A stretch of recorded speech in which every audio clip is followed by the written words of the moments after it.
की इस वीडियो में हम DRDO द्वारा डेवलप किए जाने वाले स्टेल्थ UAV घातक के बारे में बात करने वाले हैं।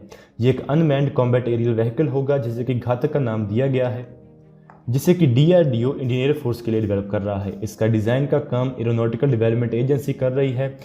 इसका पहला टेंटेटिव नाम autonomous unmanned research aircraft aura रखा गया था और इसे पहले इसी नाम से जाना जाता था, लेकिन बाद में ऐसी खबरें आई थी कि इसका ओरिजिनल नेम घातक UCAV रखा जाएगा। इस प्रोजेक्ट की डिटेल्स क्लासिफाइड हैं, यानी कि सीक्रेट हैं।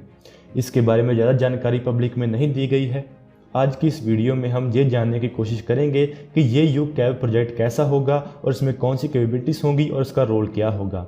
इसे जानने के लिए हम दूसरे देशों द्वारा चलाए जाने वाले ऐसे ही प्रोजेक्ट्स के ऊपर भी ध्यान देंगे और जो कैपेबिलिटीज़ उनमें लगाई जाती है उसकी मदद से हम ये जानने की कोशिश करेंगे कि ये प्रोजेक्ट कैसे काम करेगा। तो चलिए शुरू करते हैं। दोस्तों, ये हमारे देश द्वारा डेवलप किया जाने वाला unmanned combat aerial vehicle missiles, bombs और प्रिसीजन गाइडेड म्यूनिशंस को कैरी करने के केपेबल होगा। यही कारण है कि इसके बारे में ऐसा अंदाज़ा लगाया गया है कि इसे एक बॉम्बर रोल में इस्तेमाल किया जाएगा। ये प्रोजेक्ट अभी अपनी प्रोजेक्ट डेफिनेशन स्टेज में है। इसके डिज़ाइन के बारे में DRDO के चीफ कंट्रोलर फॉर एरोनॉटिक्स ने 2007 में एक बार जानकारी दी थी कि ये एक stealthy flying wing concept aircraft होगा जिसमें इंटरनल वेपन बेस होंगे और टर्बोफैन इंजन होगा। इस प्रोजेक्ट में 52 kN थ्रस्ट वाला ड्राई कावेरी इंजन भी इस्तेमाल किया जाएगा। यही कारण है कि ये प्रोजेक्ट इतना खास है, क्योंकि इससे हमारे देश की इंजन टेक्नोलॉजी भी वैलिडेट हो जाएगी। तो चलिए अब थोड़ा सा जान लेते हैं कि इस प्रोजेक्ट का ऑफिशियल डिस्क्रिप्शन क्या है। ऑटोनॉमस अनमैन्ड रिसर्च एयरक्राफ्ट यानी कि ऑरा इस एयरक्राफ्ट का एक टेंटेटिव नेम है, जिसे कि बाद में बदल कर घातक ड्रोन रख दिया जाएगा। ADA इसको एक self defending high speed reconnaissance UAV के तौर पर डिस्क्राइब करता है, जिसमें वेपन फायरिंग कैपेबिलिटी है। ये UCAV मीडियम एल्टीट्यूड के ऊपर क्रूज कर पाएगा और ये 2 या 2 से ज़्यादा गाइडेड स्ट्राइक वेपन्स को कैरी कर पाएगा। इसमें ऑन बोर्ड सेंसर्स होंगे टारगेटिंग के लिए और वेपन गाइडेंस के लिए।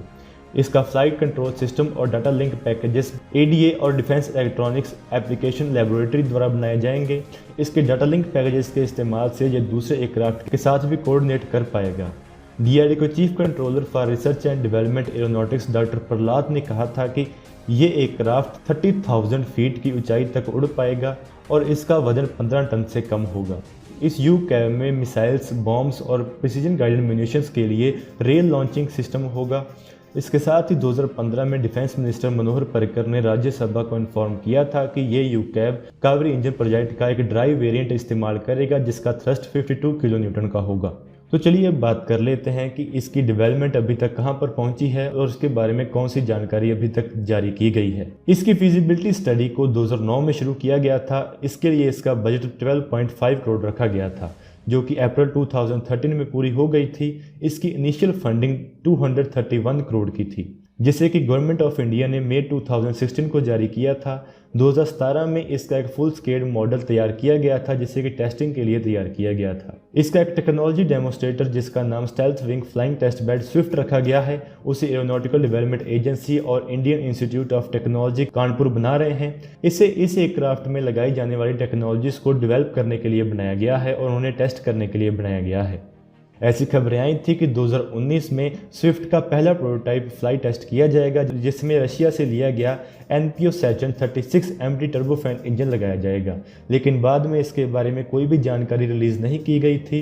तो ऐसा हो सकता है कि इस प्रोजेक्ट के सीक्रेटिव नेचर के कारण इसके बारे में ज़्यादा जानकारी पब्लिक में नहीं दी जा रही है और इसीलिए इसके फ्लाइट टेस्ट के बारे में जानकारी बाहर लीक नहीं की गई। DRDO ने 107th इंडियन साइंस कांग्रेस में इस एयरक्राफ्ट का एक स्केल मॉडल दिखाया था, जिसे कि प्राइम मिनिस्टर नरेंद्र मोदी ने भी देखा था। 2018 में एक न्यूज़ आई थी जिसे कि शिव अरोरा ने प्रिपेयर किया था। इसके बारे में उन्होंने इस प्रोजेक्ट के लिए स्विफ्ट प्रोटोटाइप के बारे में बात की थी, जिसे कि Indian institute of technology Kanpur मिलकर ADA के साथ बना रहे हैं। इसके बारे में उन्होंने जानकारी दी थी कि 2018 में ही इसके स्केल मॉडल के पहले फ्लाइट ट्रायल्स कर दिए जाएंगे। स्विफ्ट का छोटा नाम है stealth wing flying test bed. इस टेस्ट बेड का इस्तेमाल एयर फ्लो को रिकॉर्ड करने के लिए और इस एयरक्राफ्ट के डिज़ाइन के स्टेल्थ कैरेक्टर्स को भी रिकॉर्ड करने के लिए इस्तेमाल किया जाएगा, जिसके इसके स्टेल्थीनेस और डार्क क्रॉस सेक्शन के बारे में भी जानकारी मिलेगी। एक बार इसका फ्लाइट टेस्ट पूरा हो जाने के बाद इसके रिकॉर्डेड डाटा के इस्तेमाल से रिसर्चर्स इस एयरक्राफ्ट के डिज़ाइन को और अच्छा बनाएंगे और इसे मॉडिफाई और जहाँ इसमें चेंजेस कर पाएंगे, जिससे कि इस एयरक्राफ्ट को और अच्छा बनाया जा सके। घातक यूकैव एक सर्पेंटाइन इनटेक का इस्तेमाल करेगा, जिससे इस एयरक्राफ्ट के इंजन का हीट सिग्नेचर भी कम हो जाएगा। इसके लिए GTRE इसके साथ मिलकर काम कर रहा है। वो इसके लिए एक ड्राई कावेरी इंजन वेरिएंट बना रहे हैं, जिसमें 50 kN क्लास का थ्रस्ट जनरेट होगा, जो कि अभी तक अपने प्रोटोटाइप स्टेज के ऊपर है। ADI और GTRE कॉन्फिडेंट हैं कि ड्राई कावेरी इंजन वेरिएंट इतना पावरफुल होगा कि वो घातक यूकैव को पावर कर सके और इसकी मदद से घातक यूकैव अपने पूरे मिशंस को अच्छी तरह कर पाएगा। इसके साथ ही इस एयरक्राफ्ट का एक नेवल वेरिएंट बनाने का भी प्लान है, जिसके बारे में ऐसा हो सकता है कि नेवी इससे ज़्यादा पावरफुल इंजन्स की मांग करें, क्योंकि अगर इन्हें कैरियर से ऑपरेट करना है तो उनमें ज़्यादा पावरफुल इंजन्स की जरूरत होगी जिनका थ्रस्ट ज़्यादा हो। इंडियन नेवी इस प्रोग्राम में इंटरेस्टेड है और चाहते हैं कि घातक यूकैव प्रोग्राम को carrier borne unmanned combat aerial vehicle के तौर पर भी बनाया जाए, ताकि इसे इंडियन एयरक्राफ्ट कैरियर से स्ट्राइक मिशंस के लिए ऑपरेट किया जा सके। लेकिन एक carrier borne unmanned combat aerial को बनाना बहुत मुश्किल काम है। इसके लिए फ्लाइट कंट्रोल सिस्टम सॉफ्टवेयर में बहुत ज़्यादा मैच्योरिटी की ज़रूरत होती है। इसलिए अगर इसे एक एयरक्राफ्ट कैरियर से ऑपरेट करना है तो इसमें बहुत सारी मुश्किल आएंगी और ज़्यादा वक्त लगेगा, और इसीलिए इसका एयरफोर्स वेरिएंट इससे पहले डेवलप कर दिया जाएगा। और इसे डेवलपमेंट के लिए तो चलिए बात कर लेते हैं कि ये स्टेल्थ यूकैव कौन से काम कर पाएगा। हमें यह तो पता है कि यह मिसाइल्स को कैरी कर पाएगा और बॉम्ब्स को कैरी कर पाएगा, लेकिन हम ये नहीं जानते कि ये कैसे मिशंस करेगा। इसके बारे में अगर अंदाज़ा लगाया जा सके तो ये intelligence, surveillance and reconnaissance, suppression of enemy air defences, seek and destroy, electronic attack, Hunter killer mode और ऑटोनोमस एयर रिफ्यूलिंग जैसे काम कर पाएगा। इसका इस तरह के मिशंस करना अभी तक कंफर्म नहीं है, लेकिन जो इसी क्लास के UAVs दूसरे देशों ने बनाए हैं उनमें से ज़्यादातर UAVs ऐसे मिशंस कर सकते हैं, जैसे कि रशिया का सुखोई S-70 ओखोतनिक B यूकैव है, और इसके साथ ही बोइंग ने अपना बोइंग X-45 यूकैव बनाया है, और इसके साथ ही फ्रांस ने अपना डजॉल्ट न्यूरॉन UAV बनाया है, और बेस सिस्टम्स ने अपना टरानिस UAV बनाया है। और इसके साथ ही मिकोइन स्कैट UAV है जो कि मिकोइन कंपनी ने बनाया है, जो कि मिग एयरक्राफ्ट को बनाती है। इन सभी एयरक्राफ्ट की कैपेबिलिटीज़ को जानने के बाद ये पता चलता है कि हमारा UAV भी ऐसे मिशंस कर पाएगा। तो चलिए अभी जान लेते हैं कि इसका कौन सा रोल होगा और कैसे मिशंस ये करेगा। ये यूकैव दुश्मन के एयर डिफेंसेस को तबाह करने के लिए इस्तेमाल किया जाएगा। बोइंग द्वारा बनाया गया X-45A यूकैव भी ऐसे ही काम कर सकता है। उसने अपने बॉम्बिंग रन्स को डेमोस्ट्रेट किया है। टारगेट का पता लगाने के बाद ये यूकैव टारगेट की पोजीशन का पता लगाएगा, अपने वेपन्स और फ्यूल लोड को चेक करेगा कि उसके पास जरूरी वेपन्स और फ्यूल लोड अवेलेबल है जिसकी मदद से वो अटैक कर पाएगा या नहीं। इस डिसीजन लेने के बाद ये यूकैव अपने कोर्स को बदल लेंगे और उसके बाद ग्राउंड बेस्ड पायलट जो कि इस एयरक्राफ्ट को ऑथराइज करेगा कि उसे किसी एंटी एयरक्राफ्ट या सैम सिस्टम के अगेंस्ट अटैक नहीं।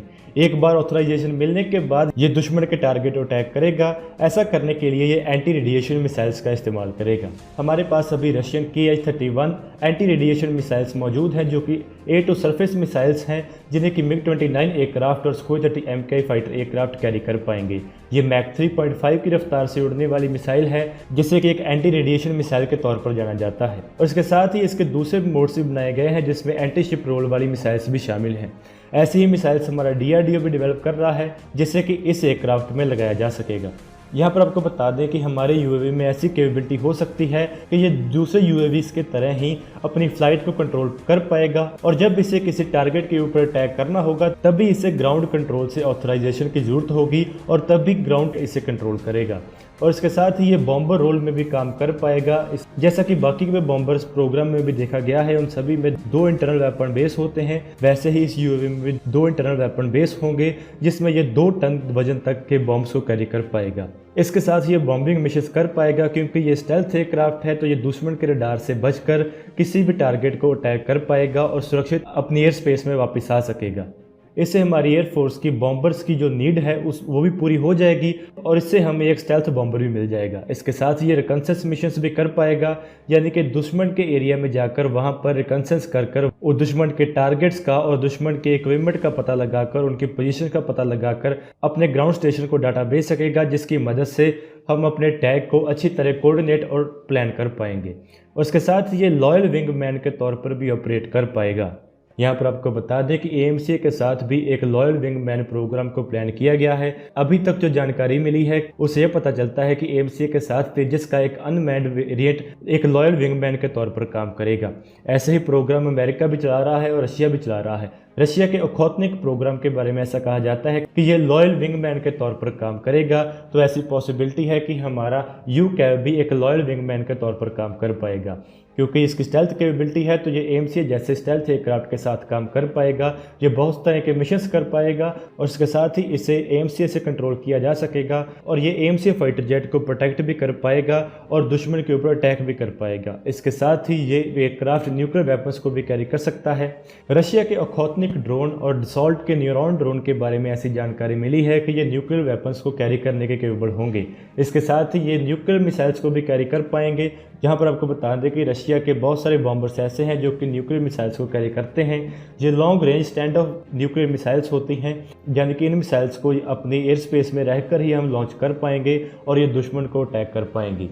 लेकिन क्योंकि ये बॉम्बर 15 टन से कम वजन का होगा तो ऐसा पॉसिबल नहीं हो सकता कि इसमें ज़्यादा रेंज वाली मिसाइल्स कैरी की जा सकें या ज़्यादा भारी बॉम्ब्स कैरी किए जा सकें। ऐसा हो सकता है कि ये बॉम्बर कम दूरी की रेंज वाली मिसाइल्स को कैरी कर पाएगा। इसके साथ ही ये हवा में ही रिफ्यूल कर पाएगा। इसमें ऑटोनोमस एयर रिफ्यूलिंग की कैपेबिलिटी होगी, यानी कि ये बिना किसी ग्राउंड पायलट की मदद से खुद ब खुद रिफ्यूलिंग कर पाएगा। ये भी एक पॉसिबल कैपेबिलिटी है जो कि इसमें ऐड हो सकती है। इसके साथ ये हंटर किलर मोड में भी काम कर पाएगा, जैसा कि हमने आपको पहले भी बताया है कि ये एनिमी एयर डिफेंसेस को तबाह कर सकता है और वैसे ही ये अमेरिका के MQ-9 रीपर ड्रोन के जैसे ही किसी भी टारगेट को सिलेक्ट कर उससे डिस्ट्रॉय कर सकता है। जैसे कि अमेरिका ड्रोन स्ट्राइक्स करता है वैसे ही हमारा ये ड्रोन भी दुश्मन के ऊपर ड्रोन स्ट्राइक्स कर पाएगा, वहाँ पर मिसाइल्स के साथ और बॉम्ब्स के साथ अटैक कर पाएगा। इसके साथ ही ये इलेक्ट्रॉनिक अटैक भी कर पाएगा, यानी कि ये जैमिंग ऑपरेशंस भी कर सकता है। इसका सबसे बड़ा एडवांटेज ये होगा कि हमारे किसी भी मैन्ड एयरक्राफ्ट को दुश्मन की स्पेस में भेजने से पहले इन ड्रोन्स को भेजा जा सकता है और ये वहाँ पर जाकर दुश्मन के एयर डिफेंसेस को तबाह कर सकते हैं और ऐसे इलेक्ट्रॉनिक या ऐसे जैमिंग अटैक कर सकते हैं जिससे दुश्मन के एयरक्राफ्ट और सर्वेलेंस सिस्टम जैम हो जाएं और वो काम ना कर पाएं। और इसके बाद हमारे दूसरे मैन्ड और 4.5 जनरेशन नॉन स्टेल्थ एयरक्राफ्ट भी वहाँ पर जाकर अपना काम कर सकते हैं। तो दोस्तों आज की इस वीडियो में इतना ही। अगर आपको ये वीडियो अच्छी लगे तो आप इसको जरूर लाइक और शेयर करें। Thanks for watching this video. जय हिंद वंदे मातरम। जय हिंद वंदे मातरम।